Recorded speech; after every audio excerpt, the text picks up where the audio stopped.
Are ye welcome back, the dirty pirate here. This is a Bergkamp Wonderland, an Arsenal podcast, in case you wanted to know.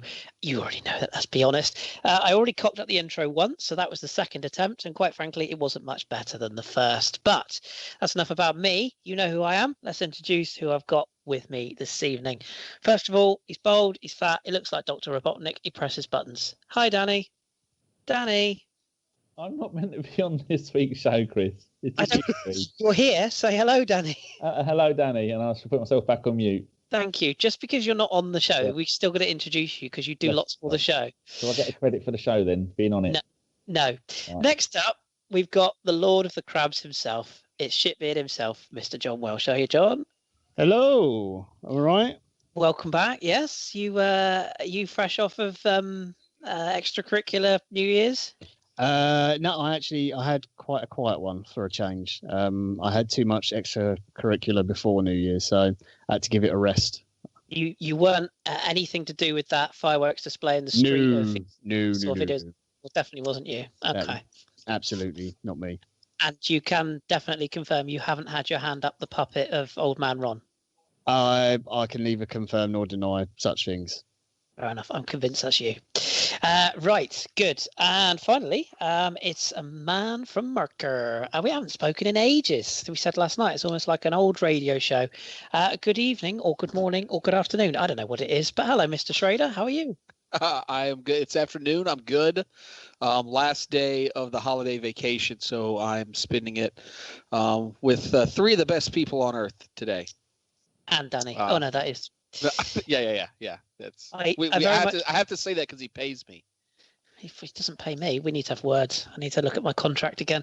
I very much enjoyed your on the road again Instagram stories over the festive period. That was entertaining. Yeah, lots of travel. 13 hours one way to see the parents. So one does get quite bored for 13 hours in a car by himself.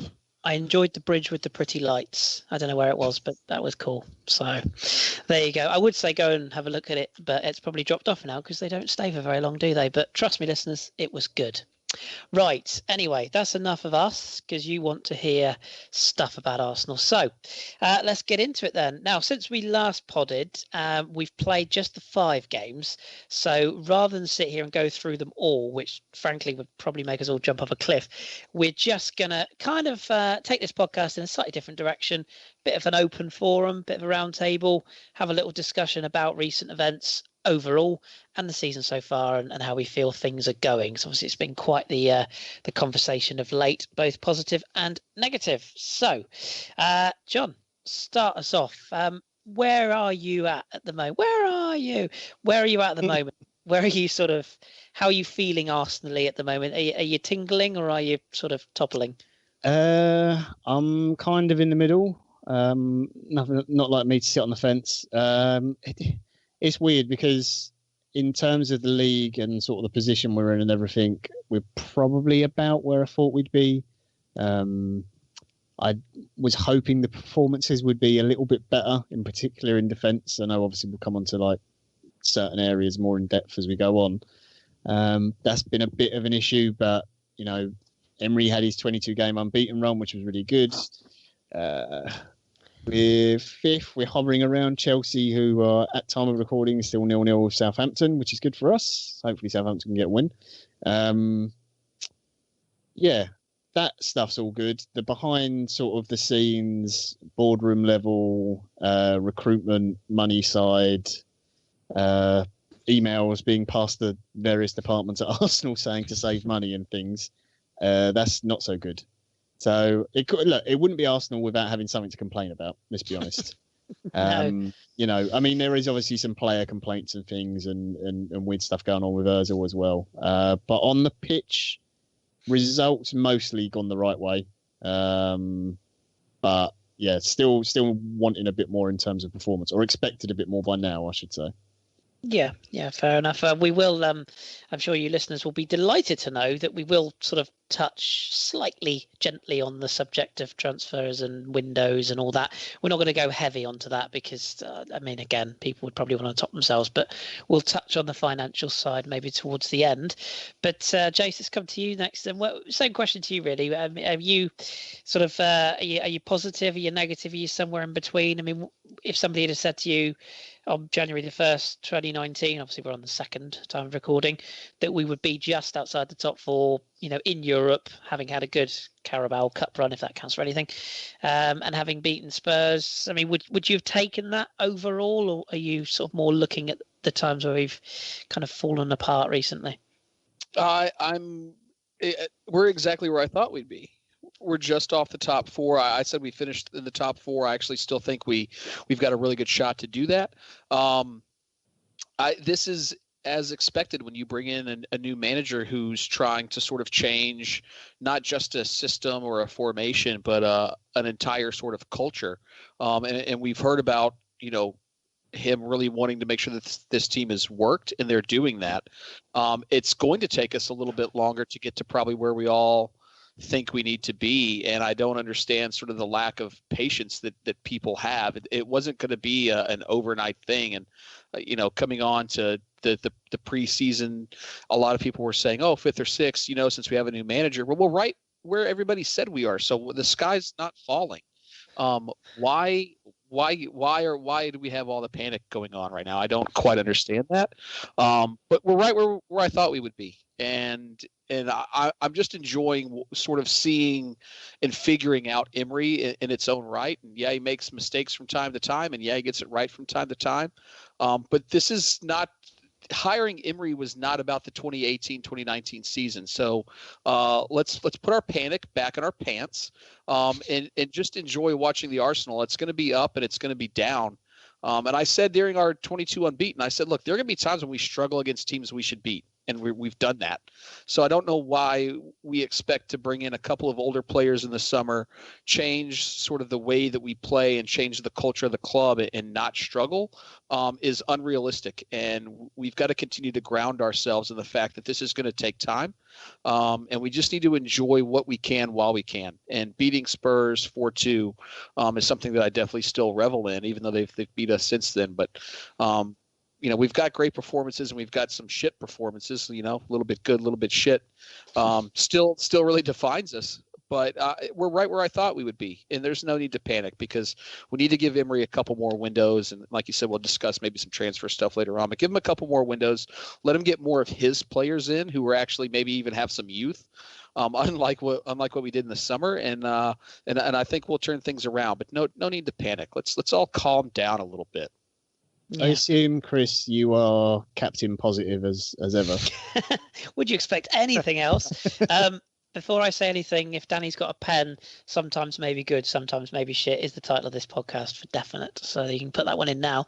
Yeah, I mean, I've sat back and I've read and digested and listened to a lot of good and a lot of not so good things said throughout the past few weeks, probably even the last month. So I think even throughout the unbeaten run, which, we're not going to kid ourselves, it wasn't like we were blowing teams away. We did have some really excellent performances. Fulham away, for example, was a really high quality performance. Liverpool at home was very good. Spurs, we know. But there were a few games where we probably rode our luck. And obviously that kind of came undone at Southampton. I wasn't massively surprised that we lost to Southampton, in truth, because it was the sort of game that, if there's such a term as Spursy, that was Arsenal-y. If there was ever a game you just knew, oh God. The only sort of positive being that we lost it trying to win it. It wasn't like we'd sat off and got picked off like we would have usually. We did make errors in that game and that sucked. But overall, yeah, I mean, I think there are things that we need to be wary of, and I think we probably do need to take stock of where we are a little bit. But yeah, I'm overall positive. Like Jace has said, I think we are probably where I expected us to be. I said third at the start of the season. That is probably uber positive, but I'm not changing it. I'll stick with it. I've not been massively impressed with Chelsea, not just recently, but even when they were playing very well at the start of the season. I haven't been blown away. I know Sarri, obviously, you know as well, John, is a very good coach, but I'm still not convinced yet that it will work for him unless they get a striker. I'll never be impressed with that lot up the road, even if they win 8 titles, which obviously we know they never will. But they will never impress me because it's them. That's just the way it is. And Man United obviously are coming up on the rails, so we're going to need to. It's a shame that Mourinho had to leave there because it would have been lovely if he'd have stayed at least for another 10 years. But it is what it is. And I think what you are seeing, and this is the question I'll throw back to you, John. We've seen in recent weeks Manchester City have got some big injuries in big areas. Fernandinho, Walker suffered a lapse in form recently. Obviously, they lost Mendy. That's just City. Whereas if you look at Liverpool and Spurs, pretty much no injuries, a regular back 4, 5, 6 on rotation. Is it fair to say that Arsenal have got some of the results to be expected when we've been fielding the back 3s, 4s or 5s that we have been of late and the players that we've been fielding?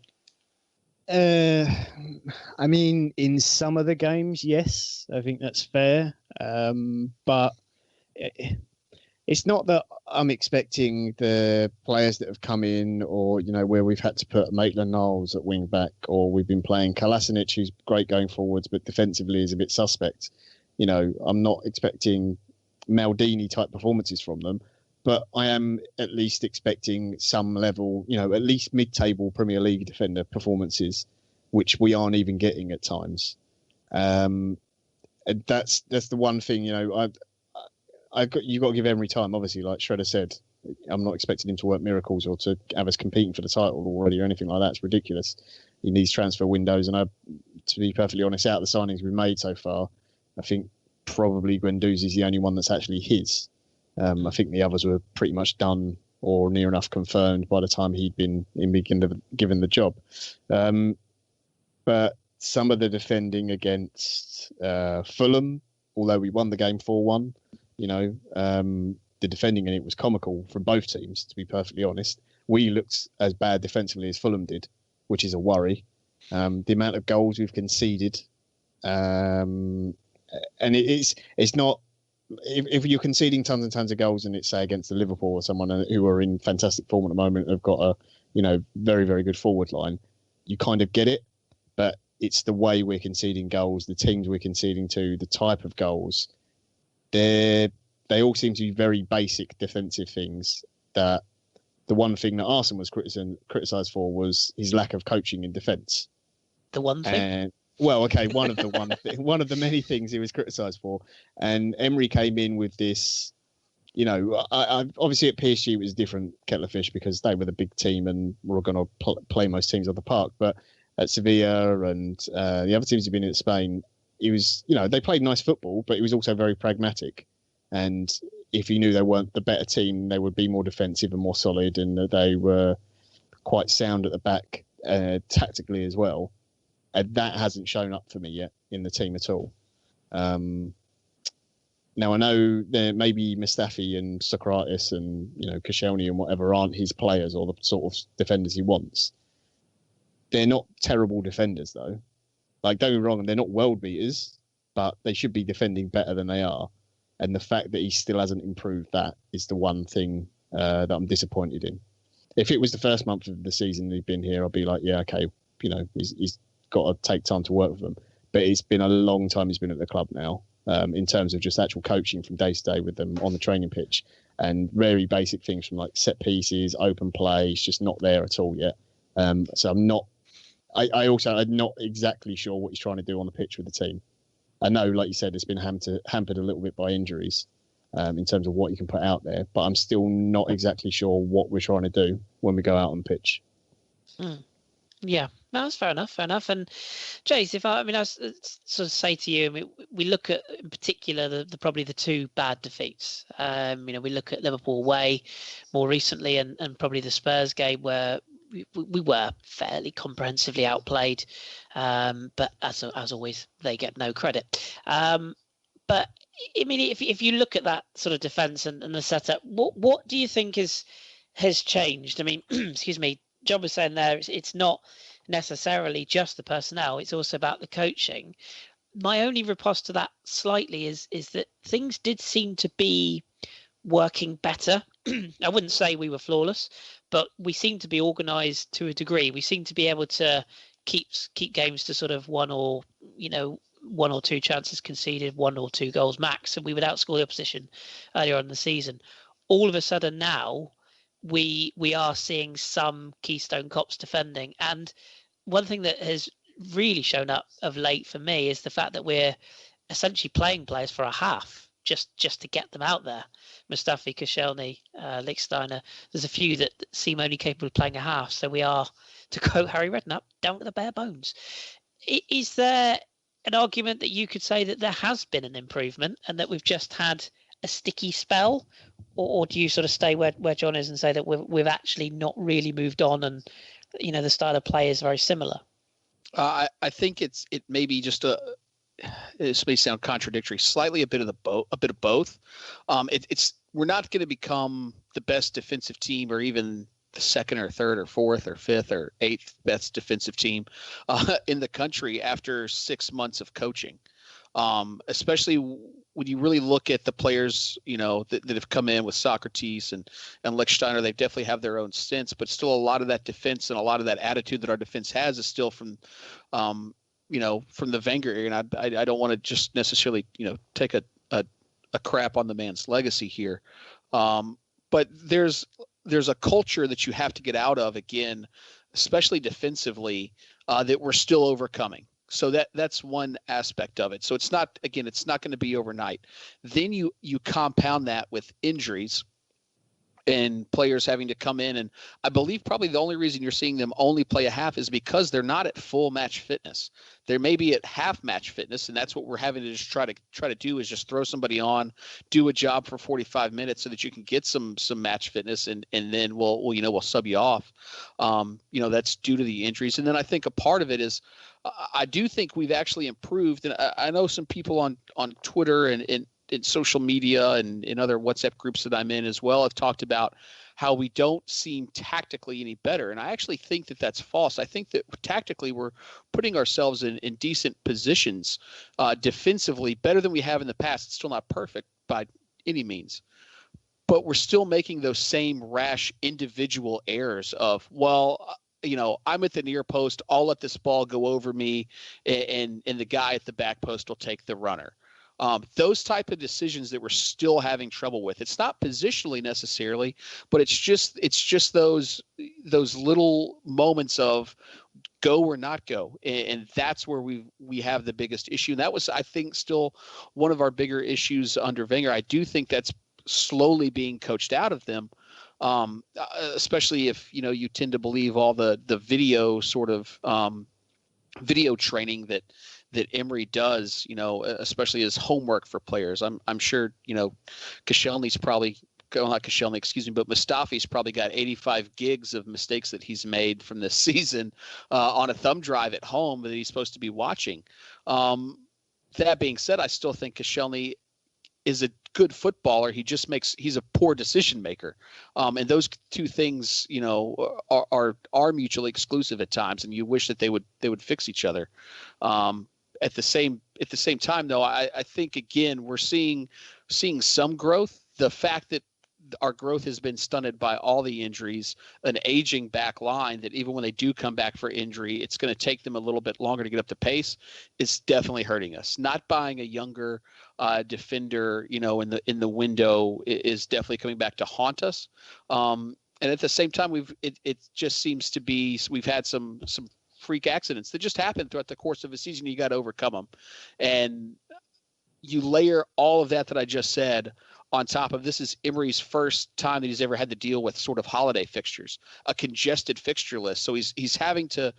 I think it's a really poor time to sort of judge what a manager does in his first season due to all those different variables that you have. And I think we will get better defensively, but we also may get worse before it gets better. And so we just have to sort of brace for that. Again, the fact that we are still in fifth and only, 2 points off of Chelsea, I'll take that right now, 100%. Because like you said, I'm not really impressed by Chelsea.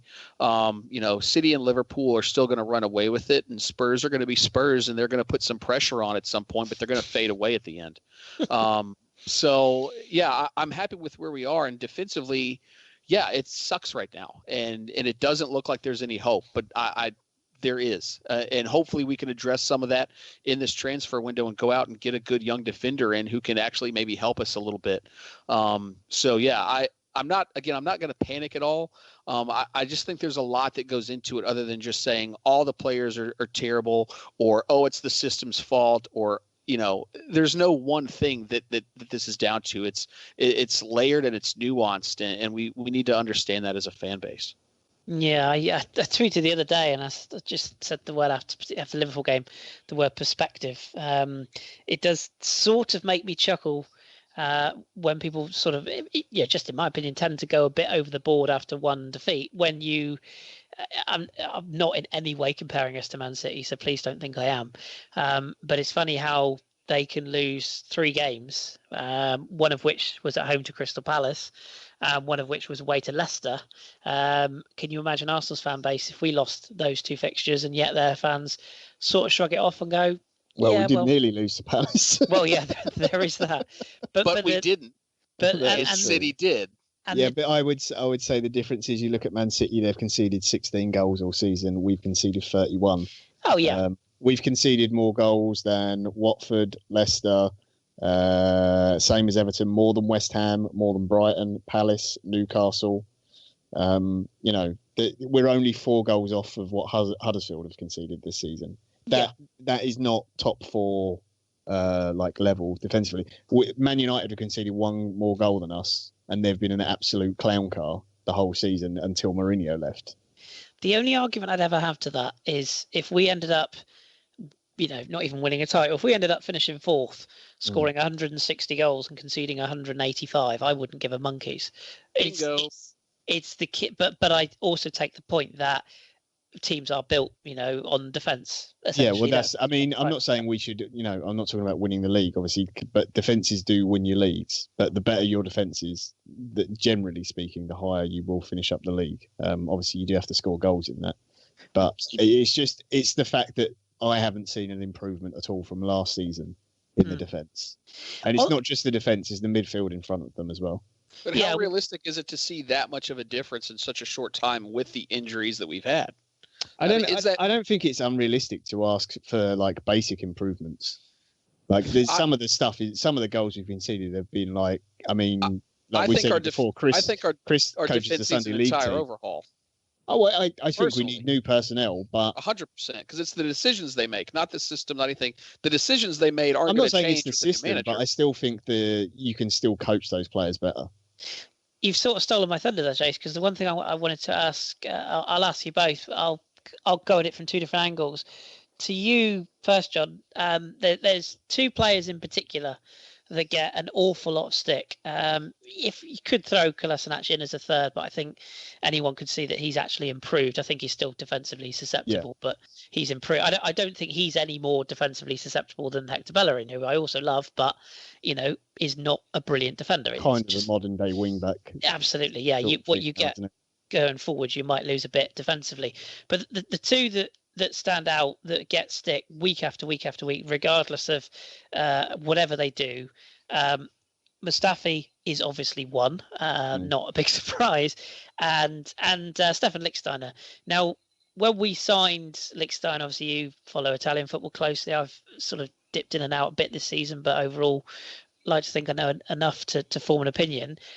I don't think we ever signed Stefan as even a first squad player. I think we saw an opportunity, as Jay said. I don't think he was an Unai Emery signing. I think he was a player we signed to add experience, to add depth, and the sort of player that you bring into a squad to help youngsters, to bring on players, almost to raise the level in training, because we all know that he's a sort of player that trains out of his skin.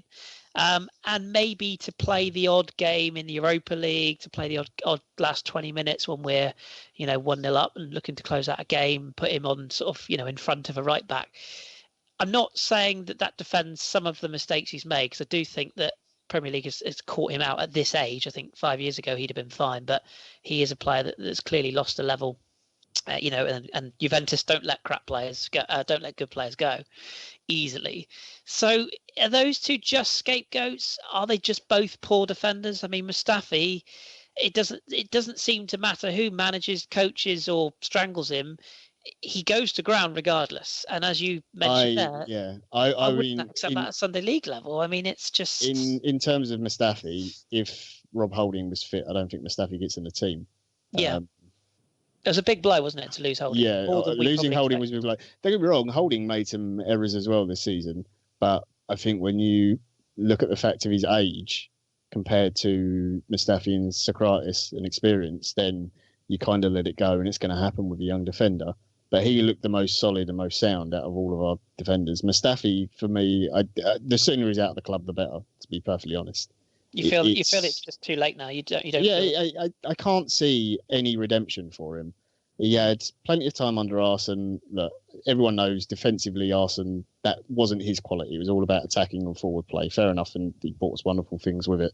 Mustafi didn't work out under him. He hasn't worked out under Emery. All right, it's been a shorter period of time, but he's still making completely idiotic errors.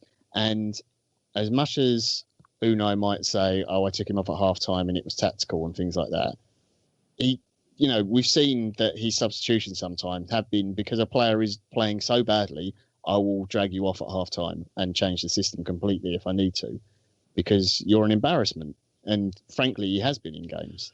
I don't think Socrates is free of any criticism either. I think one of the reasons he gets a little bit less is because he's a new player and he's a bit more rough and tumble and doesn't mind a scrap. So it gets maybe a little bit more leniency. Also, he ended up being quicker than a lot of people thought, which was quite funny because I didn't think he was that quick as well. But, I mean, the defenders, the quality of them I don't think is there. But I do think you can still, if you've got to that level of football, you still understand the basics. And if you are told how to do things properly, you will, hold your line properly. You will stay on your feet, or you will, this is your man at a corner. Do not lose your man. Don't ball watch. Don't get the wrong side of the defender. Don't be Stefan Lichtsteiner and play a flick on for a Brighton striker. In regards with Lichtsteiner, I agree. I don't think, he was never brought to be first team. That was clear. He was obviously a backup and just a bit of cover for Bellerin. But I wouldn't have played it. I mean, I wouldn't have bought him anyway. I wouldn't have even gone anywhere near him. Oh, that's what I was going to ask you. Correct me if I'm wrong, and my memory's not the best. I'm getting old, but he was very much a squad rotation sub at Juve in his last season, wasn't he? Didn't he come on in a few games? His last 2 seasons. Yeah, I do vaguely recall him making a few, I wouldn't say high-profile errors, but decisions that cost Juve goals, because obviously we know Juve just don't lose games. But there were a few, I vaguely remember, even one against Inter. I might be making that up, but I can in my mind, I can picture him sort of trying to drag somebody down at the back post and someone getting in front of him, which I want to think was Icardi. But certainly there was a game where I remember him coming on with 10, 15 minutes to go, and Juve shipped a goal late on because he just, he was so focused on the man, he didn't pick up his position. It almost reminds me at the moment, Lichtsteiner, he's what I would call doing a Vivas. When we signed Nelson Vivas, who a long time ago for those younger listeners, but he played a game against Leeds United and he didn't pick up Hasselbank at the back post, and it cost us the league title that year in 98-99. I think I'm right in saying. Danny will have me corrected if that's wrong. And it almost reminds me of that, where you brought in a player for all the right reasons, but ultimately it's not, it's not a good fit, other than if you're going to have him basically as a glorified coach, sort of almost what Petr Cech has now become. And maybe the Arsenal, if this wasn't an Emre signing, maybe the Arsenal hierarchy need to look at this. I mean, is there some what's the word here? Not blame is the wrong word.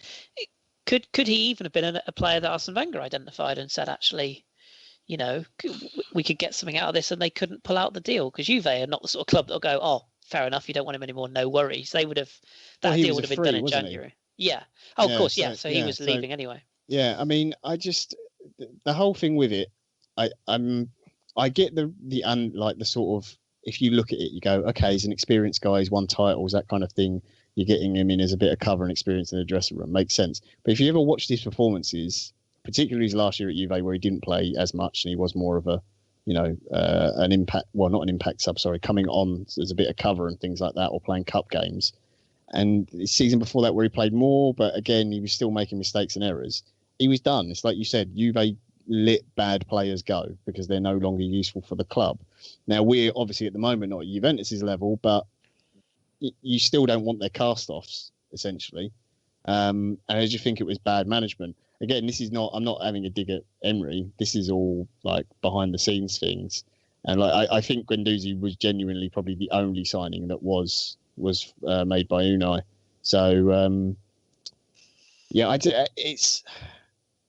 I'm not complaining because, like we already said, whereabouts roughly I expected us to be, sort of challenging for top four. Hopefully we get deep into the Europa League and we can have a real push for that. And I still think that's probably our most likely route for Champions League football for next season, is actually winning that. Because I just think we're just going to fall a bit short in the league. But I don't know. I was just expecting a little bit of improvement defensively, because we've seen some really good things at the other end of the pitch. Some of the forward play has been great. Some of the set pieces in attacking terms have been exciting. Like, when was the last time you saw Arsenal doing like intricate little set plays and stuff from corners? And some of the little things we've done off the training ground, which I haven't seen for years. And that very much is Emery. That's very much something he likes. Yeah. You'd see that maybe once a season under Arsene. It wasn't really one of his things. He sort of just let the players get on with it. But so in that terms, I think it's been really positive. Obviously the injuries have been a problem, but yeah, I still that defense is woeful at times. It really is shocking. Well, Jace, let's bring the mood up a little bit there. We've kind of covered the defensive side of things fairly well there, I'd like to think. And as I said at the start of the show, we're not really going to go too much into games in depth. The radio shows are available if you want to listen back to those. Maybe give the Liverpool one a miss, unless you're feeling sadomasochistic. Not that there was anything wrong with the show, but just for obvious reasons. But Jace, let's kind of talk a bit of midfield. Again, there's two rather large elephants in the room, or in the centre circle, if you will. What's your take on situation Ramsey, situation Ozil at the moment? Just to put my 5 pence worth in, particularly, I'll let you go for gold on Ozil because I know there's a lot to say on that one. On the Ramsey one, I need to dispel one myth, first of all, which is that I don't hate him. I never have. I don't believe he's world class. I never have. I don't personally believe he's quote unquote a legend, but I do definitely acknowledge he's had a massive impact on Arsenal's recent history. He deserves to go, to a fanfare, if you will. He deserves the credit he's getting. And I think he's a very high-level midfielder. I also don't buy into the fact that all these world-class teams are after him because of his quality. It's more because he's a high-level player available on a free. But that said, I also feel maybe it's time Arsenal fans just let go. I'm seeing tweets daily like the guy's died. He's moving on, and that's just the way it is. And I keep seeing these tweets. Oh, maybe they could get round the table again. Unfortunately, in my opinion, I may be wrong. He's taken some bad advice. He's tried to price his way. I think he loves being at the club. I really do. But he's tried to price his way up to a higher contract via his agent's advice. I think his agents advised him badly. But then at the flip side, if he ends up in Juventus's midfield or PSG's midfield, maybe his agent's got it spot on. So what are your thoughts on the Ramsey situation, in particular, what you would do with him in January, whether you'd look to move him on now or keep faith until the end of the season? And how do you solve a sort of square-shaped Mesut Ozil into a round-shaped hole in the Arsenal team? Controversial here, because everybody knows my love of Mesut. Mesut's the player you sell in January. And we're going to have to take a price cut on him because that's how it is. And it's funny with both of them because I don't see how they can both get into this team at the time, but I definitely think that if you play 4 at the back, Ozil fits this system, and if you play 3 at the back, Ramsey fits the system. So it's a bit of a conundrum for me. I love Mesut Ozil. He's on his day, he's one of the best midfielders to ever play this game. I don't think that can be argued. The problem is he's not had his day very often, probably the last 2.5 seasons. Specifically this season, he's definitely found it a lot harder. I still don't get the work rate issue with him. He covers a lot of ground. Yeah, he's not going to be the best tackler. Who cares? Whatever. With Aaron Ramsey, though, he does so much for you. One of those true box to box. Obviously, Dom has talked about the fact that he is a high level sort of elite box to box type of engine that you don't get in many players around the world. And I tend to agree with the comment that you made about the fact that he's only really on these sort of high level teams' radars because he is on a free. That's 100% that. If he was a high level elite footballer, Madrid, Barcelona, Juve, Bayern would have been in for him and would have spent $65 million on him already. He'd have been gone the season at his highest when he was winning the cup. Absolutely. Yeah. I disagree with you in the fact that he's not a legend. He basically almost single-handedly took us and won us 2 FA Cups, two pieces of hardware that we found hard to get at that time. It was, to me, it was really on his back, a lot of that. So I definitely do think that he is a club legend. You don't have to be a world-class player to be a club legend, obviously. He's the player who, if we get top 4, will be the one to help pull us there. You still saw the fight and the passion that he had in our victory against Spurs, obviously. He's still here for the club, and it seems like his attitude has still not dropped despite the sort of differences our front office and his agency has had.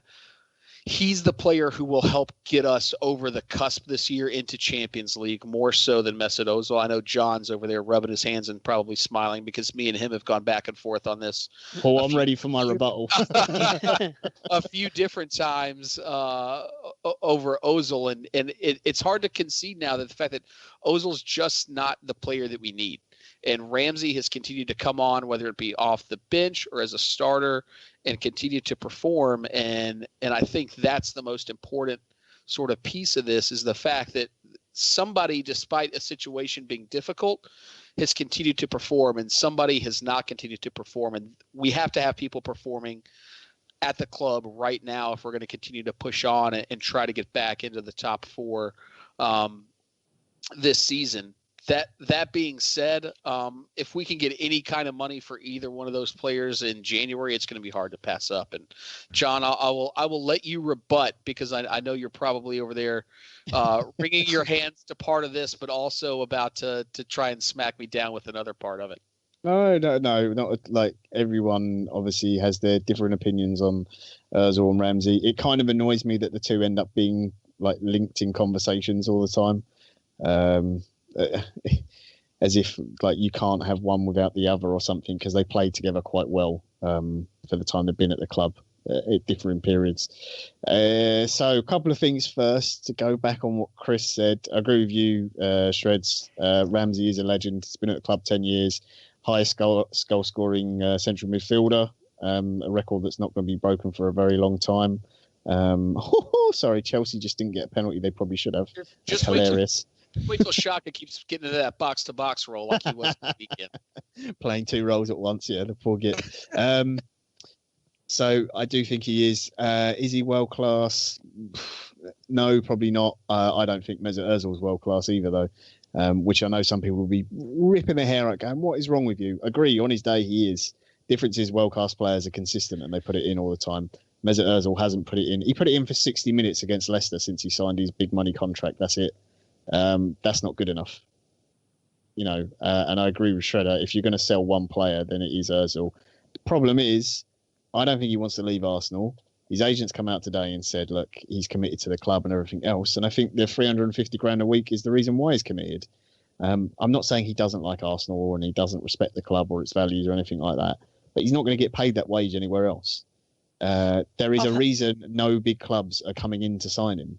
I've heard a little whisper about this, and I need to say straight off the bat, I'm no Jeff, I'm no Mr. Hollick, and I'm certainly no Mr. Fife when it comes to inside knowledge or knowledge of a financial side, or our own Steve. But I've heard through the grapevine that this Adidas deal has an awful lot to do with Mesut's contract, and not that obviously we know he's an ambassador for Adidas, etc., but more to the fact that apparently, and again, I don't know if this is true, but that there is some talk that as part of this deal, they will contribute to some of this wage, and that some of this new deal will actually be bled into paying that contract, because we've realised, oopsie daisy, we've paid over the odds. I mean, however much you love Mesut Ozil or dislike Mesut Ozil, but particularly if you love him, 350 grand a week is an absurd amount of money. Well, I know in football,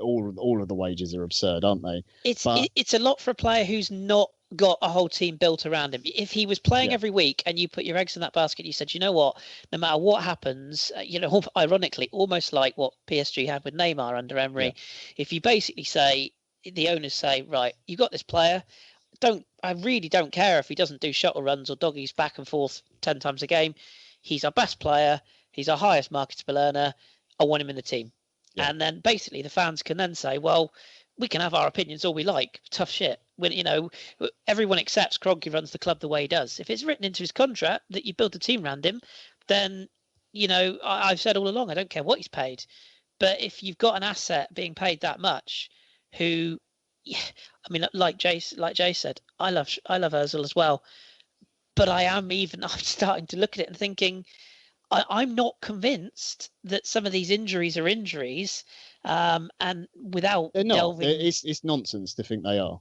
It's complete nonsense. I think there's more going on in Mesut Ozil's, makeup than we probably know as fans. Well, you put it in the most positive light for Ozil. Let's say they are all genuine injuries. You can't have a player on that much money having that many injuries. No, he's out like half the season.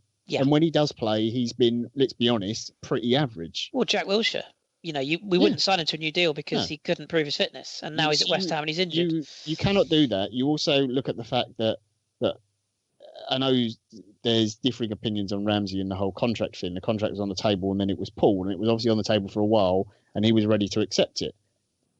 Now, as far as I know and have been told by various different people, and whether they know the truth or not is up for debate, but he wanted to be on somewhere around Mkhitaryan's wage, which is, I think it's 180 to 200. Yeah, probably too high for his performances.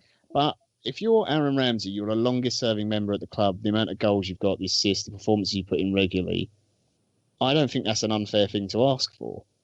Look, the club pulled it, and I think one of the things that's very weird about this, and the club has very quickly, and Emery as well, has very quickly changed stance on this. Start of the season, it was Ramsey's very important to my team. He's one of my captains, so I would like to keep him. And all the noise was, and it was all positive noise, that they were going to get back round the table and talk again. Then all of a sudden the contract gets pulled. Emery's still very positive about Ramsey. Now it gets very close to January. All of a sudden in the last week or two, it's, actually through Arsenal's mouthpiece, David Ornstein, it's Ramsey doesn't quite fit Emery's style. And now that he's seen him in action, he doesn't think he's the sort of player, that can work in the system he likes to play, which must be complete nonsense, because we all got told that when he came for his interview, he had, masses and masses of videos and data on players and stuff, and was explaining exactly how he was going to play using all these players. And he knew that Aaron Ramsey was one of them. So for me, this whole thing has just been a collection of complete cock-ups by the club, not Emery. This is on Ivan. This is on the new guys, Raul and Sven. This is maybe Arsene is in on this. He's got to take some of the blame on this before he left. I know. He never. It doesn't matter how long he's gone for. You know he's going to get blamed for something. Oh, naturally. Yeah. He still kicks the cat every time we lose. But if you think, look, we got offered what 50 million for Ramsey by Man United. I got a real issue with this. Yeah, but go on. But it was a genuine offer. But how do we know this? How do we left on his contract? But how do we? It's just like saying, how do we know we made the bid for Suarez and we put the £1 over and they turned us down? But that was out there. I haven't seen one reputable source that says that Aaron Ramsey had a £50 million bid for Man United. There was plenty of journalists. But do they work for the Sun? Because I'm not buying that if they do.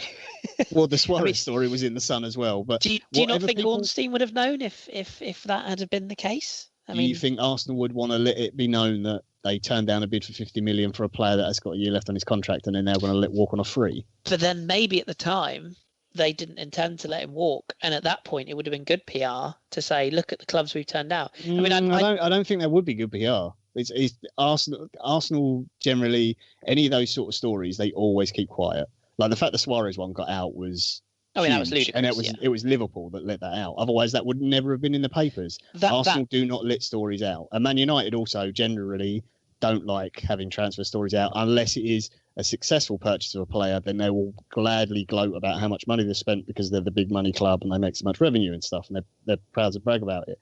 So the fact that we've regardless of whether let's say it wasn't even 50 million. How much did we get for Oxlade-Chamberlain? 40 million? Oh yeah, I agree. I think the time. I would argue that Ramsey is a much better player than Oxlade-Chamberlain. Do you feel then if you're going to criticise the Raul and is it Vikesh? I forget. Is it Vikesh? Vinny. That's it. Vinny something. Yeah. I mean, this is the thing. I don't know who it is exactly that's pulled the contract, exactly what's gone on. We're never going to know this. And it might be an American who's sitting in a football stadium somewhere. Yes, obviously. Yeah, it could have been Stan. Yeah, it could have been Stan. But then you just look at everything that's going on. You're going, and this is, I think, why Ozil gets chucked into the conversation with Ramsey and vice versa. Because you look at Ozil, who's not being played, he's being paid all that money. Then people say, okay, well, we've got the Adidas deal because of Ozil when he's going to be subsidised maybe. And it's like, all right, but all that money we could be using on maybe two other players. Maybe we could have kept Ramsey and bought someone else. Well, you know what I mean? And you get in this, and okay, let's say, like me and Mr. Davies has both said this, and obviously Jace is a huge Ramsey fan, and he's very happy to watch him for Wales. I don't know if you've heard him ever talk about him. Yeah.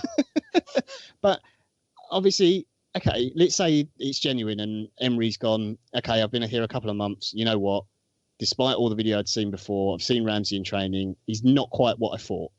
He's a good player and everything else, but he's not really exactly what I want. I want something a bit different, and he wants to sell him. And he doesn't want him at the club anymore. That's fine. Then the club have to, in my mind, at least try and get him some money for him this January. And like I've always said, I've got no problem with selling a player, regardless of who it is. But go out and make some money on him. It's ridiculous to, if he goes for free in the summer, we've let so much money walk out the door. Meanwhile, we have Mesut Ozil, and again, they get tied back together, sat at the club doing nothing. We can't realistically shift him on because no one really wants him or pay those wages. If we do shift him on, we're probably going to have to subsidise either part of the wages or take like a ridiculously low fee for him. I actually think the only way we would actually let him go is if we also sold Ramsey. That's the only way we could financially subsidize his part of his wages. This is what I wanted to ask you, Jason. I'll bring you into this one. Is there maybe an argument towards Vinny and Raul and Sven in particular on this? For years, we have sat here as Arsenal fans, and everyone knows I'll love Arsenal until his dying day. But he's moved on and he's gone. But he does have to hold the can to a certain degree. That he did award special treatment to certain players. He did award contracts to players that probably he shouldn't have done. He had too much power. Is there an argument where we all sat around this table, around this podcast, and said for months, for years, RVP, Cesc Fabregas, good luck at Monaco, by the way, I still love you. Other players like that, we saw them walk out the door on frees because we were inept behind the scenes, because they, had high demands. Finally, we've put our foot down and said, do you know what? We don't care who you are. We don't care what you are, and we don't care if Aaron Ramsey comes in and kisses the tea lady on the cheek every every Monday morning, which I'm sure he does. He's a nice bloke. The bottom line is, agent got greedy, and we said, you know what, fuck this, we're not doing it. And the question I've got to ask you, Jace, is there an argument that maybe the reason that Unai Emery has maybe changed his tune is that he's gone to the owners and said, look, I need to bring in, for argument's sake, 2 defenders, a goalkeeper, will come on to that later on, and maybe a winger or a forward. And they've said to him, yeah, that's fine, Unai, no worries. But basically, your budget is the loan market if you keep Ramsey, or it's 2 to 3 players if you shift Ramsey, and that's your choice. And maybe, because he's not going to sit there in a press conference and say, well, I'll explain to you, this is all my fault. He's not going to do that.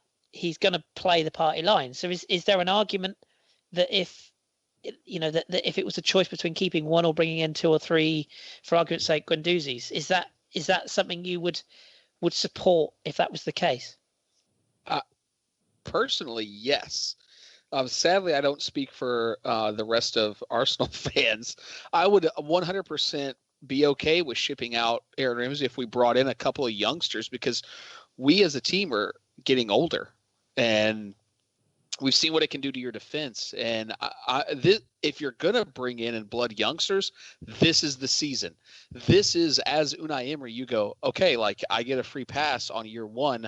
Let me do what I have to do to try to put us in a better position to get back into Champions League in 2019-20, to win the league in 2020-2021. Like that's what you have to be thinking. And I'm 100% for that. If we bring in youngsters, we can't continue to let a Ramsey like player go, who's still somewhat young himself and really sort of getting into the prime, what you would consider the prime of a midfielder's career over the next 2 to 3 years. You have to bring in youth. You can't bring in more Lichtsteiners. You can't bring in more Socrateses. You have to bring in more Guendouzi's, other younger type of players who you can bed into your system, bring them up the right way, that don't have sort of these built-in biases to style of play or this, tracking back or this or that. People who you can sort of mold and develop into your own. And I think that's when we'll be successful. But I'm all for that if we bring in the youngsters that we need, because like I said, if you're going to be able to bring them in and blood them, now's the time. This season, not next season, not the year after. That's one of the decent things that Liverpool has done. And you can talk about all the money that they've spent and everything, but they've actually given some decent chances to some young-ish players. And maybe those players haven't come through, and maybe some of them have, but the chance has been given to them. And that's what we got to do, because we're not going to be the team who goes out and buys the 24-year-old proven center back or the 23-year-old proven midfielder. We're going to have to use our resources to find cheap, inexpensive young talent that we can continue to mold into the Arsenal way and develop. And that's what we've got to get back to, and we've got to get back to it as quickly as possible. If that means getting rid of Ozil, that means getting rid of Ramsey, that means getting rid of Aubameyang. Don't get rid of Lacazette, because I love that man. But if it means getting rid of those players, absolutely do it. 100% I'm behind that all the way. Yeah, fair enough. Well, for those of you that are interested, just as a way of looking at what you could be potentially losing or will lose, whichever way you look at it, Aaron Ramsey, 24 games, 3 goals, 6 assists. Mesut Ozil, 16 games, 4 goals and 2 assists. Those stats were brought to you by Danny Stats, making them up so you don't have to. So let's just round this sort of chat as an overall up then with the attacking side of things, and then we'll do a little bit of questions, I think. This will probably be a little bit more brief, because I think this is probably the one area of the pitch that we're all fairly comfortable with. When we talk, obviously, Lacazette has been having a lovely old time. Aside from being substituted. Now, I'm not personally sure why it is always him. Why always me? That is brought off, and that's nothing against Aubameyang, but I do think maybe mixing it up would be interested. I did agree with Unai Emery's decision to bring him off against Fulham, because I thought the reasoning he gave about Ramsey coming on was actually spot on, to be perfectly honest with you. But maybe we could just touch on if we're all agreed we're happy with Aubameyang and Lacazette. A question I've got for you both, John, I'll start with you. Are you looking for upgrades in the Iwobi Mkhitaryan department? Would you, like the vast majority of our fan base, like to see an additional winger/wide player? And if you do, why, based upon what we've got? I'm fairly happy with Iwobi. He's still got deficiencies in his game in terms of his decision making. He's come back a little bit from that blip that he had. He still made some, pretty basic errors, unfortunately, against Fulham, but he also did some really, really good things. Like we've said so many times on the radio show this season, he's got amazing feet and technique, but he needs to improve his finishing and his final ball. If he can get that, then he's an amazing player, and he's pretty much the only player in our team who can really carry the ball up the pitch. You give it to him on the halfway line, you can 9 times out of 10 he will get to the opposition's box with the ball, and midfielders and defenders will bounce off him because he's very strong. So I'm positive there. Mkhitaryan, I don't understand how a player can go from the sublime to the absolute ridiculous in the space of a minute.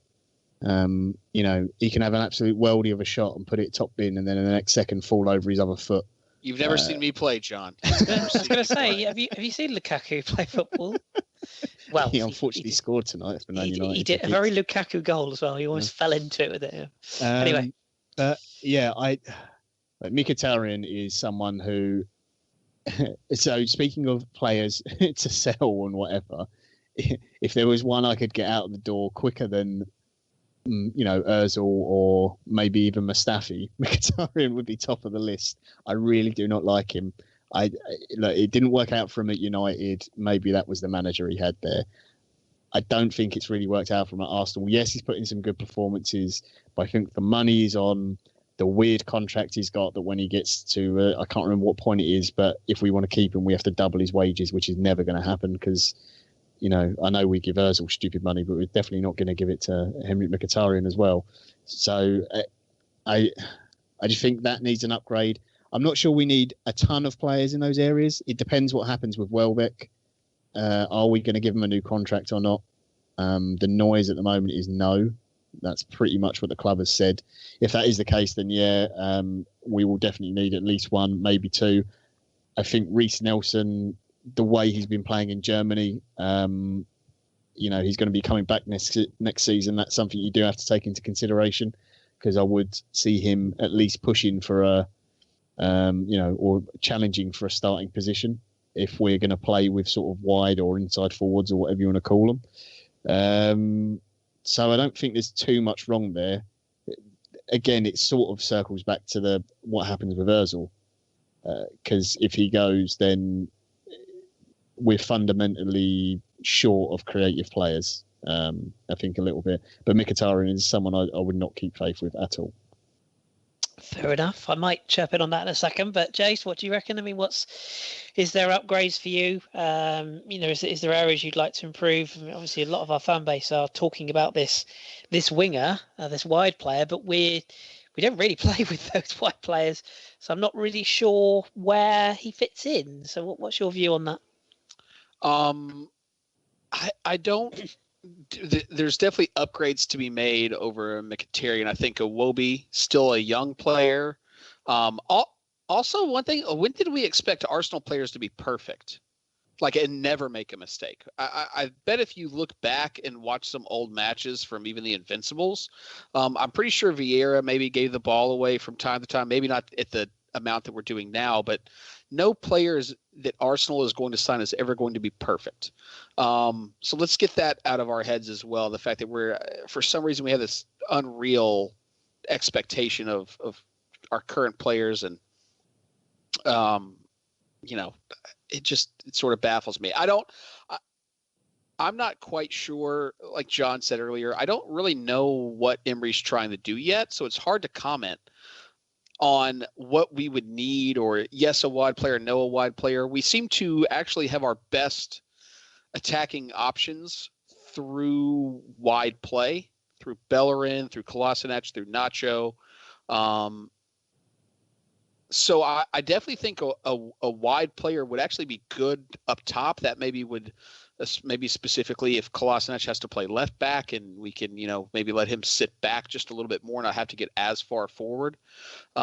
Maybe would give him a little more confidence defensively, or at least us more confidence in him as a defensive player. But it's tough to see. We definitely need to get somebody in for Mkhitaryan. I really wanted to, and I like that signing when we initially made it. And He's just not been as consistent as I've wanted, and he's been very much like myself on the pitch, where you'll pull the amazing pass off, and then get a little content with yourself, and then sit there, and then all of a sudden you're having to sprint back, and you can see the goal. So there's definitely some issues there that we do need to resolve in the next window or two. I just don't know exactly what Emery wants, and to know about how to go about doing that, whether it's a wide player, whether it's a more central player who can link up play with the midfield and attack, which I think has been part of our, in the games that we've lost, has been a really big issue for us. It's getting Aubameyang, specifically when he's alone up top, getting him involved. So I'm not quite sure how best to answer that. I know that's really crappy for a podcast, and it'd be great if I could throw a name out and this guy's the guy. But again, like John said, we don't quite know what Emery's trying to do at this moment, partly because of the injuries and everything. And I think once we get a little more settled, we'll know. But at the moment, I don't know if a wide player is right or wrong. And I'm going to be terrible for today's society and say, I don't know. Who knows what we need? We definitely need better players in some of our positions. Whether they play more centrally or more wide is up to the manager. But we definitely need to get some reinforcements in. The one thing we can say for sure is that he doesn't want a number 10. Yeah, True. Yeah. I think that is probably a fair assessment. Okay, so I mean, overall, I think we've probably delved in a bit. I do think some of the links with some of the players we're seeing are probably fair enough. I do also think that, and this will sort of lead us nicely into a very brief discussion about transfers, which I think I might try and blend into listener questions towards the end, actually. But when you see a player like Christian Pulisic going today for £57 million, when he's don't get me wrong, he's a very talented footballer, but the American dream is real, my friends. The American. If Christian Pulisic is worth that much, I'm at least worth $1 million. He's a player who's being kept out of Borussia Dortmund's side by a Man City reject. I mean, it's just that was just for you, John. But yeah, I mean, I just think the market is a bit insane. I mean, they're talking about Hudson-Odoi, the guy who's essentially replacing, going now for 25 million. It's nuts. But yes, I think we've sort of generally covered over things, and it does make you wonder what we're in the market for, which maybe we will touch on. But let's get into some questions, shall we? Jace, I think you're looking after the questions for us. So what have we got in the mailbag? I will do this, and John can do the Feist form here. Oh yes. Yeah, there we go. So let's see. Let me just go ahead and start. I'm going to start with Peter Kinley here, and I'm going to let John take this one. And Peter asks, "Are my donations tax deductible in Australia?" Well, Pete, thank you very much for all your donations that you make. Yes. When we're on the radio show, and not just you, but everyone who makes those. They're brilliant. But unfortunately, I'm not Australian, so I can't answer that. So you'd probably have to go and ask Dom.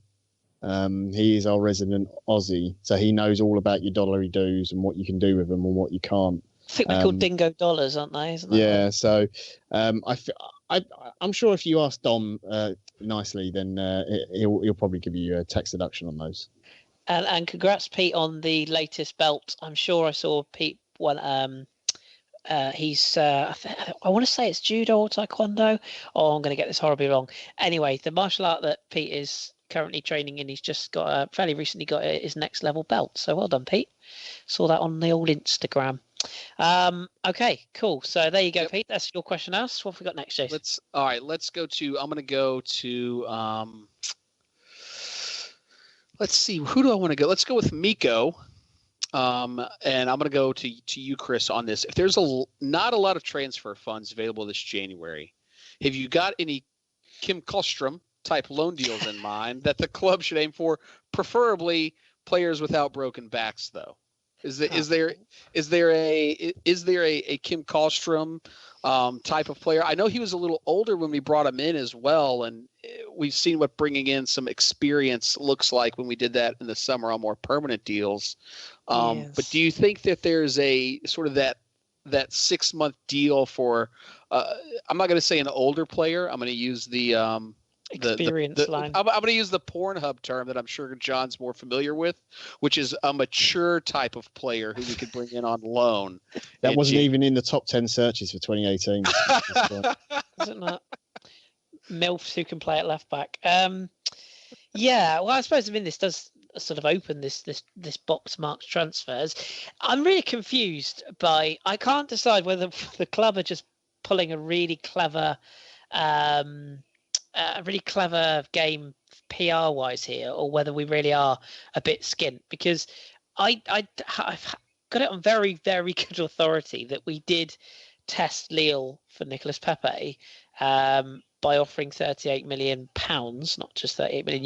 You've just upset all our listeners. I know, I'm sorry. Because if we don't go buy a centre-back now and we don't get anyone, they're going to go, hang on a minute, there's 38 million quid sat there. Why are we not spending it? This is it. And this is what I don't understand. Now, whether it seems very obvious at the moment that Lille are going to sell Pepe, but probably in the summer. He's quite happy there. He wants to stay. He's quite settled in Lille's side. He wants to get them into Champions League. Lille are trying to get a deal done for €80 million. They're not going to get that, but they're doing what's called in France the OLAS, price your player out as high as you can get and settle for somewhere in the middle. So I think he will go. Us lowballing is classic Arsenal, but it does make me slightly confused, because like you said, John, there the 38 million quid is, it's not big money, but that will get you probably 2 Gunduzis and 1 not stellar signing, but decent level signing. And I am a little bit tired of this whole idea that they have to be an established star to sign. Lucas Torreira being the prime example. Yes, John, how good he was in Italy, but he wasn't a high price signing. Marco Verratti's another one plucked out of Pescara, wasn't it, when he was at Pescara to join Paris. There are players out there, if you scout well enough, they can fit the system. I just don't. I'm not against. I know a lot of people are against the idea of Eva Banega. I'm not. I think it's a signing that would be very good stability. I know people have reservations about his if he's up to it physically. If his game would suit, given the amount of shithousery he puts across in countries. Would that work in the Premier League? Probably not next season, but it might for now. And I like his use of the ball, which is one thing I don't think we do well enough in midfield sometimes. And I think he would offer us something, particularly in those games where Mesut has a poorly back. I think, Chris, that he would almost be more of a Mohamed El Neni replacement than an actual Aaron Ramsey replacement. No, I don't, because I think El Nene is a player that I actually think El Nene is probably one we will move on, but ironically I probably wouldn't move on, because I think he's a very simple, straightforward, sideways footballer, but I think what he gives you is a real engine. I'm a little bit surprised that we haven't elected to play him in these games where we've been really struggling in midfield, or we've had to put Xhaka into left back or centre back. I'm surprised El Nene hasn't played at Anfield, for example. I would have gone with a midfield of Xhaka, El Nene and Torreira and packed that midfield, because that's where Liverpool are strongest. I was surprised we didn't do that.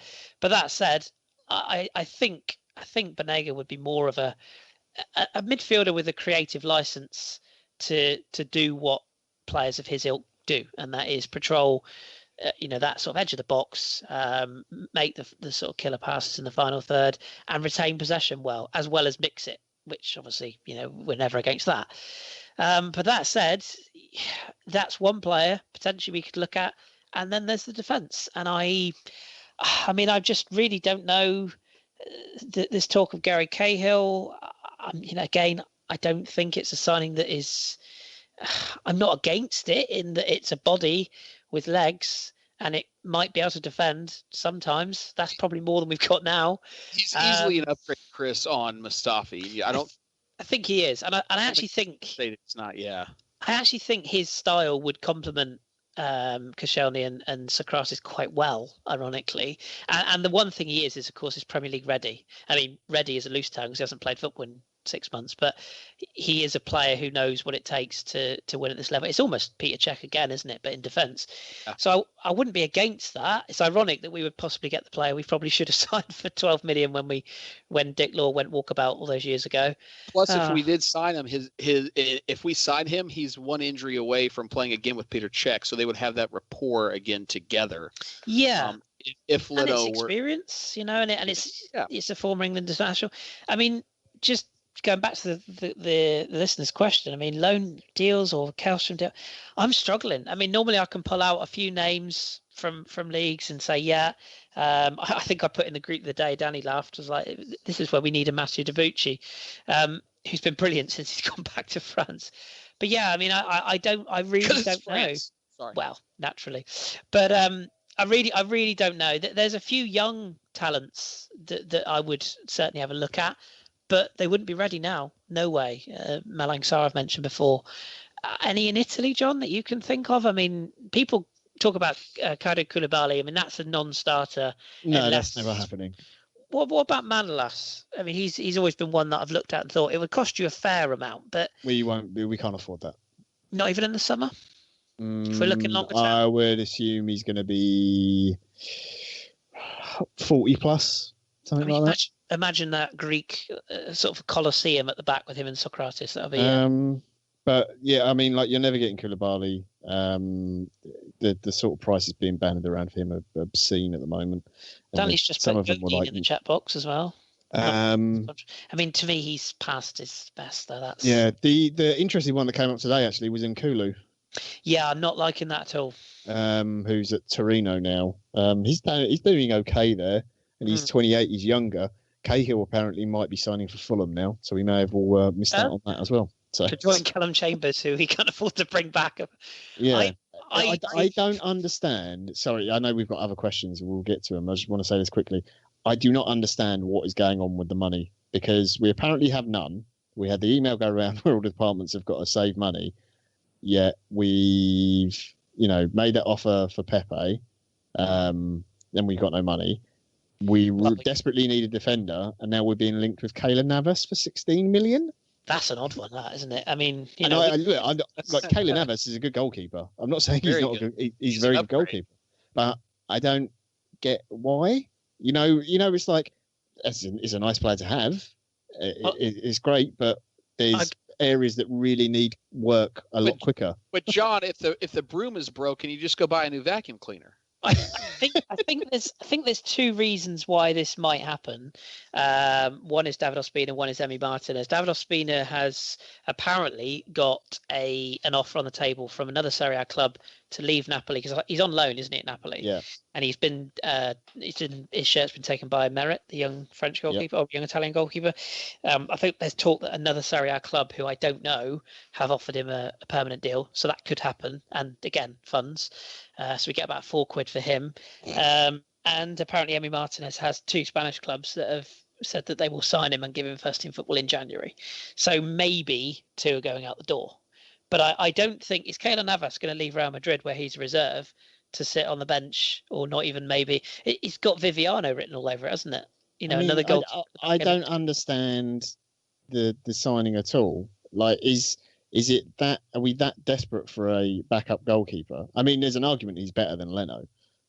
He should start over Leno. He should start over Leno. Yeah, just I don't know what he's probably better at commanding his box. Yeah, I would say he's definitely better at commanding his box, and he's better shot stopper. But it's to me, it's a weird signing when there's other areas of the team, defence massively, that really need addressing. I'm not sure. Nkulu, though, that one I need to mention, because I remember doing this podcast a year or two, maybe 2 years ago. He was available for Lyon, who they couldn't get shot of him any quicker than they could have got shot of Lovren at the time. He was appalling in his last season at Lyon. And I remember at the time, before he had that bad season, I actually thought, do you know what? Yeah, not a bad idea. That not a bad signing. Like, potentially. Yeah, when he left Marseille, I thought, well, it's a shame we didn't go in for him. Absolutely, I thought he was tailor-made physicality-wise. But don't get me wrong, I've not seen a lot of him at Torino since the. He's been okay. He hasn't been. No, he hasn't been amazing. But again, it's one of those things where it might be right club, right time, and it clicks for him again like it did at Marseille. But yeah, just the Navas thing just is bizarre. But in terms of loans, I've got no one off the top of my head. So I just don't think there's going to be anyone really available. What about Pepe from Besiktas? Any truth in that? Any thoughts behind that? I can't say. Vida is another one at Besiktas for the Croatian. I would rather put Danny in defence. Nobody wants to see that. Let's be honest. Yeah. No, I mean, I'm scratching the back of my brain thinking who else is possibly available. I mean, as far as the French league goes, my area of expertise, no. I think, and again, if you're going down the route of young player with a potential future, actually, I'll tell you who I would look at, and I don't think we'd be able to get him. So it's almost pointless saying this, but the one player I would have a look at, and I would offer a fair amount of FIFA coins for, if you will, Upamecano at Red Bull Salzburg. I think, at Red Bull Leipzig, or RB Leipzig as they're now known. Some people know who he is. I can hear our former chief in Navy W, Drew from the German league, nodding away. But he's a beast. He's 6 foot. Unfortunately, lots of the big clubs also know who he is. This is the downside, yeah. I mean, I say he's 6'1". Was he 20? I think he's just turned 21. I think was he born in 98? What does that make him? 21? Yeah. Yeah. 2000. No. Well, yeah. His birthday was today or yesterday. Yeah. Born in October 1998. So, but yeah, I mean, he's a player. You know, if you were going to take a not a gamble, but if you were going to look at a player who's at a club that's not fashionable, there isn't a huge amount of interest in right at this precise moment. A lot of clubs are sniffing around a lot of other Leipzig players. He's probably one. If I was going to take a chance, I would go for. And because he reminds me, I've gone all Tayo, young Lenny Henry. He reminds me of what Kolo Touré was. He's raw, but he's quick across the ground. He's physical, good in the air, reads the game well, can play at fullback as well as centre half, and is mouldable. Maybe reminds me a bit of Sanya as well in terms of his power on the ball. He's probably the only one. But like you said, John, I mean, he's not going to cost 10 quid and a packet of pork scratchings. So just lastly on this, I mean, like in terms of the Cahill thing, if we were going to go for that type of signing, again, I'm not necessarily against it.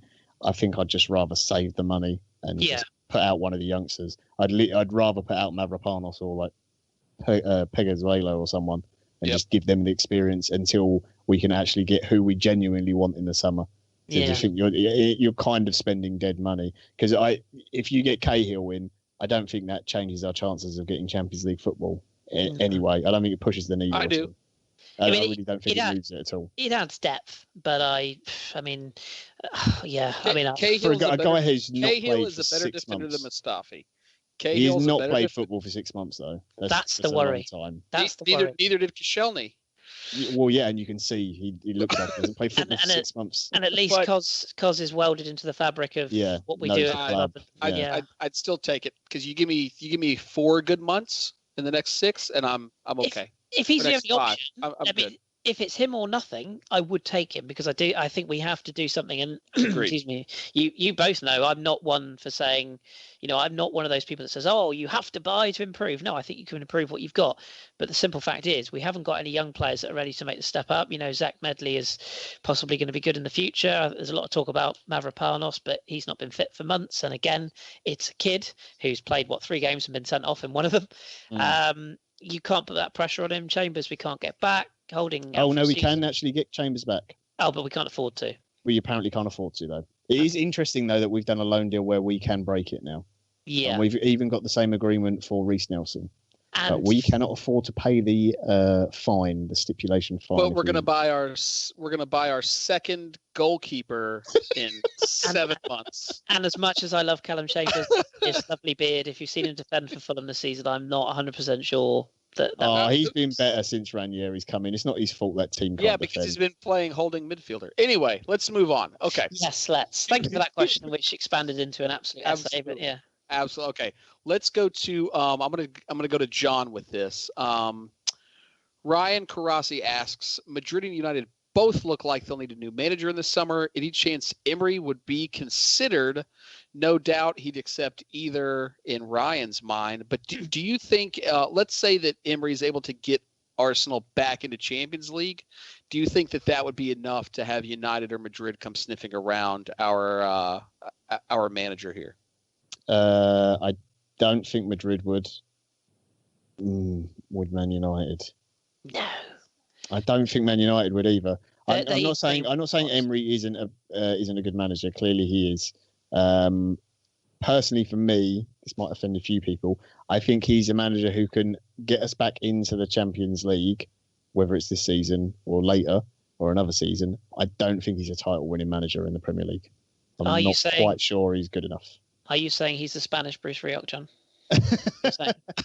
I would say I'm saying he's a very good stabilising manager. I think he's a very good manager.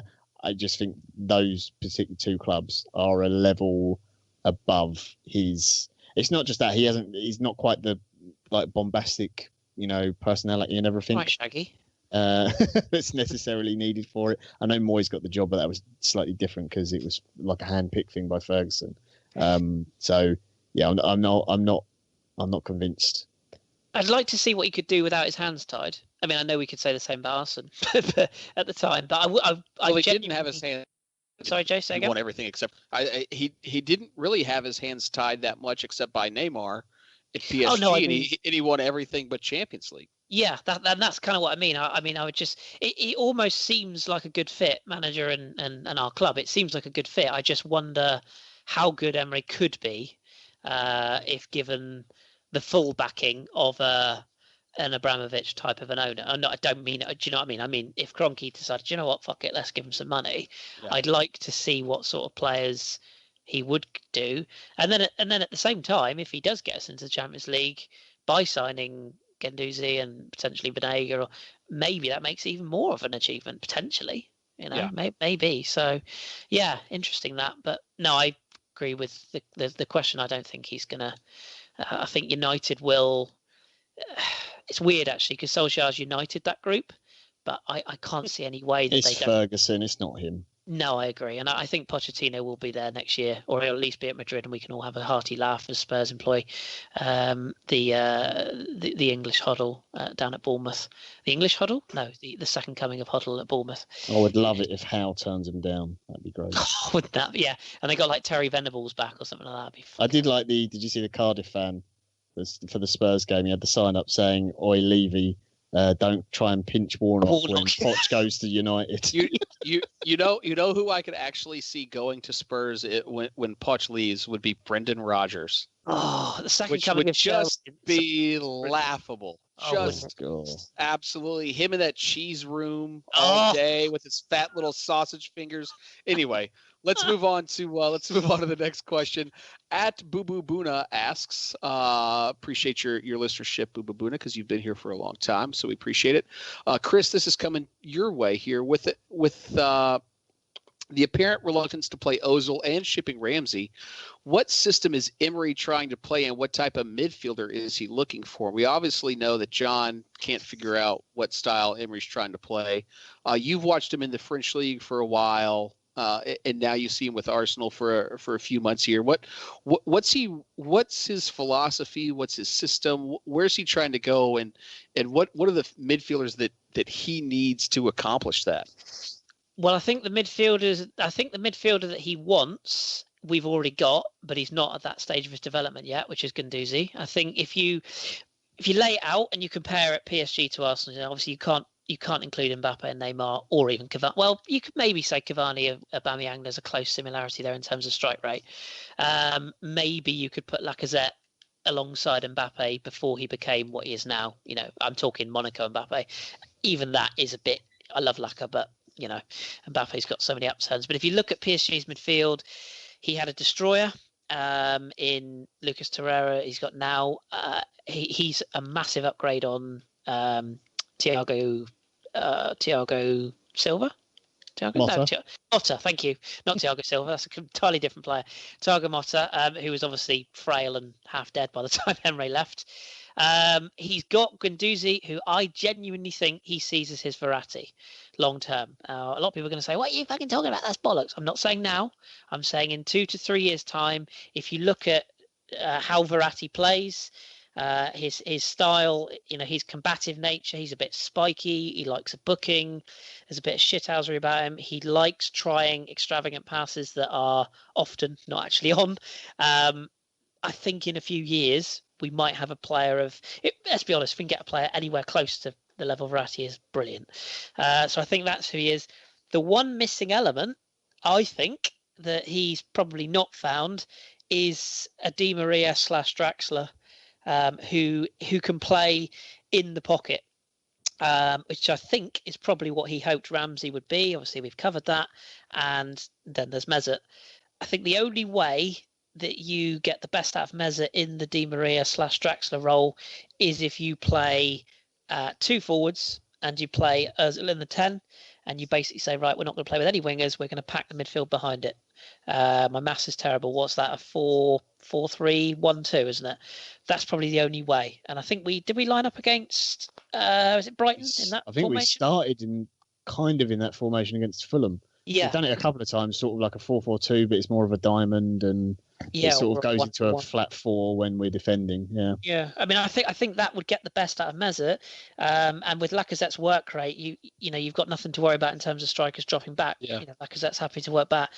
But yeah, and people are not going to like hearing this, but I think Banega is the sort of player that he sees. That's why I think he'd be the replacement, quote unquote, for Ramsey, and he would rotate the two because, I'm not comparing Banega to Di Maria in any stretch, but they're similar type of players, talking vision wise. Ironically, if he wasn't so much of a prick, Adrien Rabiot would also fit the system quite well. But I've seen so many people on social media this week. How are we not in for Rabiot? How are we not in for that? Look, if you want any insight into what Adrien Rabiot is like, just follow John's and my friend Lana. Just have a little follow of her timeline. Look up Jonathan Johnson's tweets in the recent days. French football expert Matt Spiro, another one. Adrien Rabiot is toxic. The only good thing about Rabiot was that he's turning down Spurs because he sees them below his level, which is hilarious. But anyone that ends up with him will get a very good player, but they will also end up with his mother and everything that goes with her. Again, you can Google her. He's toxic, and he's a player who's above his station. And I cannot imagine that we would even dip our toe in that water, which is a shame because he's a very talented player. So, yeah, I've carpentered the shit out of that. But in a long way, I would say Banega is probably the reason why we're looking at that type of player. Is for that reason, I would imagine, anyway. Okay, well, without carpentering the next one, I'm actually going to take the. It's okay. It's expected. Help myself. That's why we planned extra time on this week's podcast because we knew you were going to be on. I'm gonna answer this one from Destructible Cake, and it says, with half the season over, who out of the current crop will still be Arsenal players come next season? I actually think you're going to see probably more than you think you're going to see. I do think Lichtsteiner's out. I actually think Socrates on a 1 or 2 year contract. John or Chris, could you help me with that? I think 2. I think it's certainly 2 years. I think, Two with an option of 3, isn't it? And Lichtsteiner is one. He's one with an option. Yeah. I don't think Lichtsteiner will be brought back. I definitely think it'll be Bellerin. You'll probably still have Mustafi there at center back. I think Koscielny will be gone. Holding, obviously, Nacho? Chambers back. I worry about Nacho. I love him. I love him to bits, but he's just not fit, is he? Yeah, he's not. He's got the ring of a player who's struggling at the moment. So he'll probably be gone. You start to look at our midfield. Obviously, I think we all agree that Elneny will be gone. Xhaka will still be there. He's proved himself. I think one of the more, if not spectacular, one of the more consistent players under Emery. Torreira obviously will be there. Guendouzi. Wobie will be there. I think is this summer the Mkhitaryan sort of financial. I think it's one more year, and then that kicks in. Yeah. It wouldn't be. I wouldn't be surprised if the club decided to keep him for another year, obviously. And then up top, when you look at our starters, I think Welbeck will be gone. You'll still have Aubameyang. You'll have Lacazette, obviously, and Nketiah will still probably be here. Who the commentator over here on NBC Sports called the Nekatiah. Nekatai? Nekatiah. Yeah, Nekatai. Yeah. So I actually think a large majority of the current crop will still be there.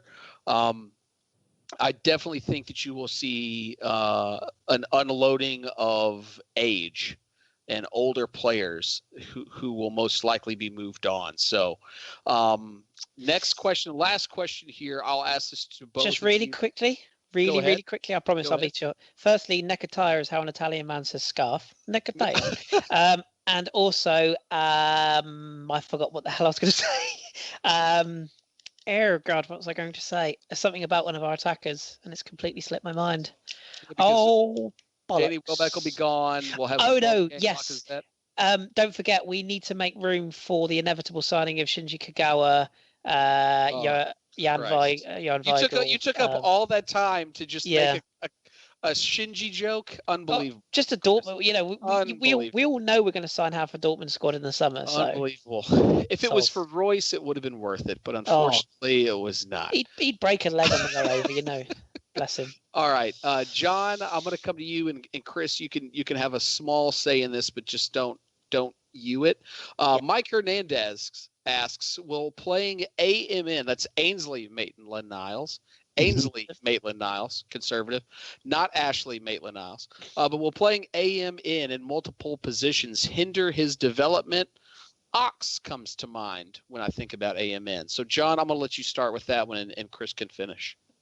In the short term, I don't think it's too much of an issue because it's good experience. Just getting game time against senior players and established pros, but I do think at some point, if he's not going to get a chance at centre mid, which I do think is his position, then I would look at maybe loaning him out again, but this time making sure it's either to a Premier League club or to a decent level team in like the Bundesliga or in France or something akin to what Reece Nelson has done, and that he actually gets to play the position properly, like regular. For me, yes, does hinder his ability. It's great that he's so, what's the word? Not ambidextrous. What's the Versatile. word? Versatile, that's the one. But I slightly disagree with John. I think Dom's with me on this one. I really like his appetite, and I really like his desire and his. I love that style of play, the language style of play. I'm not as blown away as the hype as a lot of people are with him. I think he's still got a lot to prove, and I'm not personally convinced that he'll be a central midfielder in the long run. I'd like to see him in the Ipswich loan position. When he was on loan at Ipswich, he played wide right, wide left. I think he's better in those positions personally, but I hope I'm wrong. But yeah. I think he was quietly one of our best players. He was great at Anfield. In Fulham, absolutely just fantastic as well. So, okay, he's certainly got the pace to play wide. Yes, I love his confidence. I mean, I'm not knocking the boy's confidence, and I hope. I'm not saying he's not very good, because obviously you can't have an opinion without saying someone's shit. I'm not saying that. I just think that calling him the second Vieira is a little bit strong, and I think maybe he's another one that we just need to give a bit of time. Smith Rowe is another. Just let him develop, and it's great that he's getting game time. Sacco's the next one. That'll be the new Pele. Yep. Just think we need to be a little bit cautious. That's all. How many? We've had 8 second Vieiras now since Vieira actually left. Yeah, and we probably had 4 before we even signed Vieira. So yeah. All right. Well, I have. That's all the questions. Thank you so much, Boo Boo Buna, Miko, Ryan Karasi, Mike Hernandez, Peter Killian, Destructible Cake, for getting those in there. I really appreciate it. Now I'm going to send it over to our good friend with crabs there, Mr. John Welsh, because Mr. Welsh has got the Fifes Forum question for the week. John, what do we got? I don't know where all these rumours about me having crabs keep coming from. It's terrible. I'm looking at you, Lord Hillwood. I was going to say, yeah. Anything Steve says is the gospel. Yeah. Every ABW member is drug tested and STI tested before podding, and John was safe. I this constantly week. fail both. So now it's time for Park Five. Five Forum. So the question this week to our listeners, and you guys can also answer this once I've read these out. Some Arsenal fans are only happy when they have something to moan about. What should we do with them? That might be in relation to myself and a certain Welshman having a moan, despite the fact we beat Fulham 4-1 at the weekend, because we weren't too impressed with the performance. Anyway, some of the answers we've got. Cole Robinson says, ignore them. They only have relevance when you listen to them. Yeah, sadly, me and Jason only do have relevance when you guys listen to us. One in particular should go back to advertising Tefal products. I think you know which one. That's very good. That's good. Pete Kennelly answers, give them a Twitter account with 5 million other wankers to follow. That's a very good answer. Christian Anderson, we should send the moaners to Wales to join the ever-moaning Jason. That was my answer. My answer was that pre-pod. I said we'll send them to Jason's house for the weekend. I can confirm Chris did say that without reading the answer. I know. Destructible Cake said, let them host a podcast. We already tried that. It didn't work. And Renee answered, tattoo a chicken standing on a ball on their foreheads. It's quite good fun. Yeah, well, good. Chris has already answered. So, Shreds, what would be your suggestion? I'd say take them to a therapist because they've obviously got issues and need medication. I would say take them to Jace's house, but they would all just sit around and moan together, and it would be the most miserable spot on earth. That being said, the Fulham game was the least convincing 4-1 win that I've ever seen. But at the same time, it was a 4-1 win. So, I think it's just easy to moan now. But, take them to a therapist. Let them work their mommy and daddy issues out. And, go from there. What I would suggest is you get them to tune into ABW Live, which is live after every single Arsenal game within at least 10 minutes. And if you go to our YouTube page and you hit the subscribe button and click the bell icon, you will be notified every time we go live. So there you go, because that is how you advertise like a pro. Now, Danny is typing 1 hour 30 minutes furiously in the box, which I think is. I thought it was more than that. I'm amazed it's only that. To be fair, so sorry. So we've all got some gentlemen's nods to do. I'm going to do the podcast ones. Whilst you see what I'm doing here is I'm filling air, so Chris and Shredder can find ones to do. Oh, don't give out our secrets. Don't give out our secrets. Mine's locked and loaded. I'm all good. Our nods this week, as always, to all the people who donated. We get so many donations all the time on the radio show. It's really appreciated. So Prayash Majumdar, I really hope I've said your name correctly. Apologies if I haven't.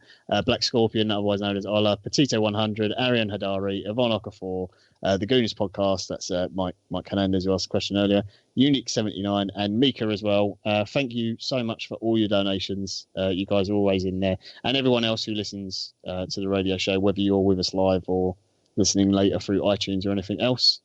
Sorry, not Mike Hernandez. Why did I say that? Mike Feinberg. Yeah. Sorry, Danny. This is what happens, Danny, when you're not on. You type in the box and you have to correct me, which means I have to wait for your fingers to type. And then you notice you spelt something wrong, so you have to delete a bit. So it takes you ages to type an answer. Anyway, I think that's enough time. Shreds, who'd you shout out? So my shout out is going to a great follow on Twitter, a very good pal of mine who's been helping me through some not so great last few months there in Shredderville, but a gentleman at Loose Football at LOOSFOOTBALL at Loose Football, a gentleman and a scholar and a great taste in music and books as well. So go give Luce a follow. He loves a good sort of gift battle back and forth. So me and him have a lot of fun. But definitely go give him a check out. Another big Arsenal fan from the U.S. here. So always worth your time. Fantastic. And Chris, who is your gentleman's nod for? Just quickies. The first one is to my good friend in Canada land, Corey. Who has left Twitter, unfortunately, but I still can we blame him? To bits. No, and that's exactly the reason he left. He's like, I'm just sick of all the morons, and I can't blame him. But keep trucking, Corey, if you're listening. I'm sure you are. So big shout out to Corey. Also, big shout out to all of our listeners. We have the best listeners in the world ever. Fact. Whether you like us, hate us, you still tune in. That's what's important. Without you, we would be literally a bunch of blokes talking bollocks, which we are, but you listen to us, which is great. So yeah, to all the people who tune in for the radio shows and or to the live show, sorry, and to the podcast, and to those really sick, sadistic people who tweet me and saying, "When are you back on? We miss you." I know it's all lies. I know it's What's lies. funny is nobody in the podcast group asks them that. I know. I mean, I'm muted. They literally want you to come on with me and Jason, so me and Jace can bully you about the torn apart. I know.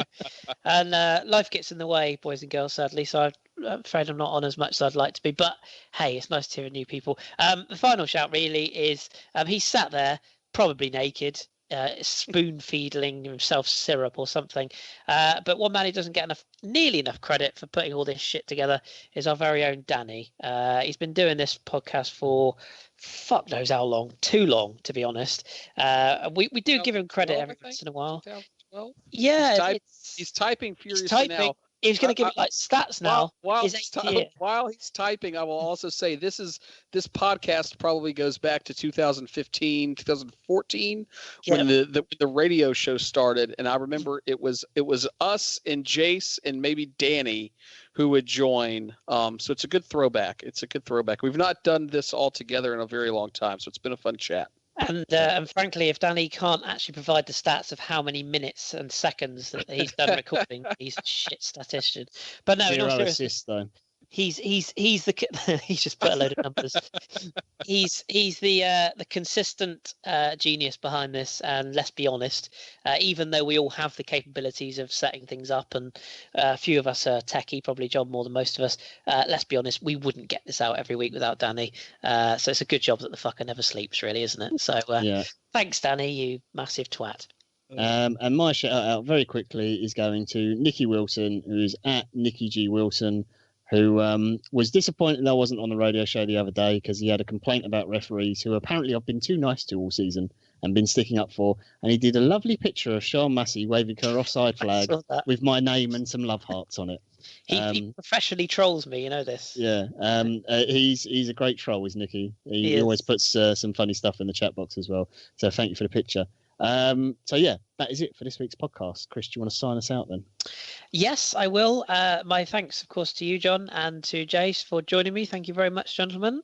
Yeah, it was a pleasure, mate. Appreciate it. Yeah, absolutely. And on behalf of all at ABW, we, of course, wish you all a very happy, prosperous, and love and hugs filled 2019. And just in case you wonder, Spurs, they're trophies. You'll never see any. Until next time, thank you for tuning in. Keep it Arsenal. And nanu, you cheeky bitches. Goodbye. Hoi, hoi, hoi, cheeky monkeys. And here's a little bit of shenanigans from before the podcast started. Oh, I've got a film you might like, Danny. It just reminded me of that when you said My Little Girl. Have you seen Searching? No. Have you seen it, John? I don't think so, no. It might not be a thing, but I highly recommend it. You know, the guy who played the Chinese guy in American Pie?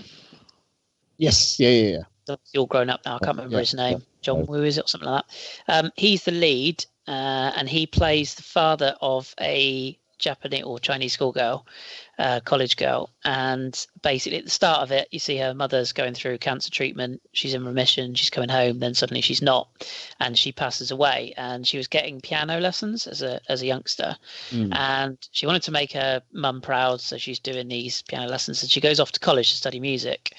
And her dad is iMessaging and Skyping her regular basis to say hello, and she still lives at home. She comes home every day, but she's at college, so they Skype regularly and whatever. And essentially, I won't tell you the whole outcome, but she goes missing.